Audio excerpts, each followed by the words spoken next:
बच्चों, इस भाग में हम ऑर्गेनाइजेशन ऑफ डेटा अर्थात आंकड़ों के संगठन के बारे में जानेंगे। तो हमें आंकड़ों के संगठन की आवश्यकता क्यों पड़ती है? हम आंकड़ों का संगठन इसलिए करते हैं ताकि हमें इससे आंकड़ों को समझने में सुविधा हो, इसलिए हम आंकड़ों का संगठन करते हैं। इसे समझने के लिए हम एक उदाहरण लेते हैं। उदाहरण के तौर पर हमने एक सिक्का लिया और उसे हमने 10 बार उछाला। तो हम जानते हैं कि एक सिक्के के दो पहलू होते हैं, चित्त अथवा पट। इसे हम चित्त कहते हैं और इसे हम पट कहते हैं, जिसे अंग्रेजी में हेड और टेल भी कहा जाता है। अब हमने सिक्के को 10 बार उछाला तो हमें head, tail, head, tail, tail, tail, head, tail, tail, tail मान के चलिए मुझे इस तरह से प्राप्त होता है, जहाँ पे एच का मतलब चित्त होता है अर्थात हेड होता है और टी का मतलब टेल होता है अर्थात पट है। तो हमें आंकड़ों के संगठन की आवश्यकता क्यों पड़ती है? क्योंकि हम यहाँ पर देख सकते हैं कि इस तरह के आंकड़ों के साथ कार्य करना बहुत ही कठिन हो जाता है। अर्थात हम क्या करते हैं कि हम यहाँ पर यह गणना करते हैं कि हेड की संख्या अर्थात चित्त की संख्या कितनी बार हुई है और पट की संख्या कितनी बार है। तो सबसे पहले हम हेड अर्थात चित्त का गणना करते हैं। तो 1, 2, 3 अर्थात हेड 3 बार आता है। तो हम यहाँ पर 3 लकीर खींच सकते हैं, 1, 2, 3 और यह 3 बार आता है। ठीक उसी प्रकार हम पट के लिए गणना करते हैं। तो पट 1, 2, 3, 4, 5, 6 और 7 बार आता है। तो हम क्या करते हैं, 1, 2, 3, 4, 5, 6, 7 अर्थात यह 7 बार आता है। देखिए अब क्या हुआ, अब हमें इसे समझने में बहुत आसानी हो जाएगी कि हेड 3 बार आता है और टेल 7 बार आता है। इसीलिए हम आंकड़ों का संगठन करते हैं। अब हम टैली मार्क अर्थात मिलान चिन्ह के बारे में समझते हैं। तो टैली मार्क क्या होती है?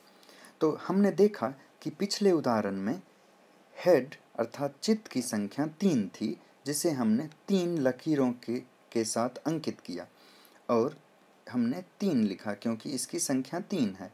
फिर हमने टेल को हमने 7 लकीरों के साथ अंकित किया और हमने 7 लिखा। लेकिन जब संख्याएं बहुत बड़ी हो जाएंगी तो हम क्या करेंगे? तो इसके लिए हम टैली मार्क अर्थात मिलान चिन्ह का प्रयोग करते हैं। तो मिलान चिन्ह में हम अगर संख्याएं 5 से कम हो तो हम उसे सिर्फ लकीरों के साथ अंकित करेंगे। जैसे अगर संख्या 4 हुई तो हम उसे 4 लकीर के साथ अंकित करेंगे, अगर 3 हुई तो उसे हम 3 लकीर के साथ अंकित करेंगे। ठीक उसी प्रकार 2, 1 को हम अंकित करेंगे। अगर कोई भी संख्या ना हो तो वहाँ पे हम कोई भी लकीर नहीं खींचेंगे। अब अगर संख्याएं 5 हो या 5 से अधिक हो तो उसे हम किस प्रकार अंकित करेंगे? मान के चलिए संख्या 5 बार आती है, तो हम 5 को अंकित करने के लिए हम 1, 2, 3, 4 और हम एक लकीर बीच से खींचेंगे अर्थात यह 5 को दर्शाता है। अगर संख्याएं 7 रहती तो हम किस प्रकार अंकित करते? तो 7 को अंकित करने के लिए 1, 2, 3, 4, 5, अब 5 पूरी हो गई। अब उसके बाद 6 और 7 इस प्रकार हम अंकित करेंगे। अतः जो हमारा पिछला उदाहरण था जिसमें हमने एक सिक्के को उछाला था, जिसमें हमारे चित्त की संख्या 3 थी और पट की संख्या 7 थी, उसमें हमारा जो मिलान चिन्ह होगा वह इस प्रकार होगा। तो मिलान चिन्ह पहले के लिए 3 आएगा क्योंकि चित्त की संख्या 3 थी, अतः हम 3 बार लकीर खींचेंगे, 1 2 3। और पट की संख्या 7 थी तो हम पहले 5 को दर्शाएंगे, फिर 2 को दर्शाएंगे और इसकी कुल संख्या लिखेंगे। इसकी कुल संख्या 3 है और 7 है। हम यहाँ पर एक और उदाहरण लेते हैं। क्या आप इस उदाहरण में इसकी सारणी बना सकते हैं कि यहाँ पर फलों की अलग अलग तरह के फलों की संख्या कितनी है?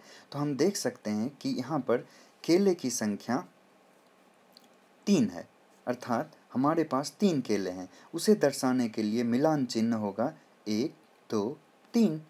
और संतरे की संख्या 2 है, तो अर्थात संतरे जो हैं 1 2 से अंकित की जा सकते हैं। और सेब की संख्या भी 2 है, अर्थात सेब को हम 1 2 लकीरों से अंकित कर सकते हैं। अब हम इनकी कुल संख्या लिखेंगे, 3 2 और 2। अब हम बच्चों एक और उदाहरण लेते हैं। इस उदाहरण में हमने क्या किया है, हमने एक पासे अर्थात डाइस को उछाला है और डाइस को हमने अर्थात पासे को हमने 20 बार उछाला है। तो आप देख सकते हैं कि इसके ऊपरी सिरे में जो अंक आता है वही अंक मेरे पासे का आउटकम अर्थात रिजल्ट होगा। अब हम यह जानना चाहेंगे कि 1 कितनी बार आता है। हम देखते हैं कि 1 जो है वह यहाँ पर 1 2 3 4 कुल 4 बार आता है, अर्थात 1 को अगर हम मिलान चिन्ह से अंकित करेंगे तो 1 2 3 4 और कुल इसकी संख्या 4 है। तो इस तरह से हमने अंकित की। ठीक उसी प्रकार 2 कितनी बार आता है, तो 2 एक यहाँ पर आता है, फिर यहाँ पर आता है, फिर यहाँ पर आता है, फिर यहाँ पर आता है, बस। तो कुल मिलाकर 2 4 बार आता है। फिर हम 2 को 1 2 3 4 अर्थात फिर 4 से हम इस प्रकार अंकित कर सकते हैं। तो हम यह आप पर छोड़ते हैं कि आप बाकी संख्याओं के लिए भी आप मिलान चिन्ह और उसकी कुल संख्या लिख लेंगे। अतः इस भाग में हमने क्या सीखा? इस भाग में हमने सीखा कि हम आंकड़ों का अर्थात डेटा का हम संगठन अर्थात ऑर्गेनाइजेशन किस प्रकार कर सकते हैं। धन्यवाद।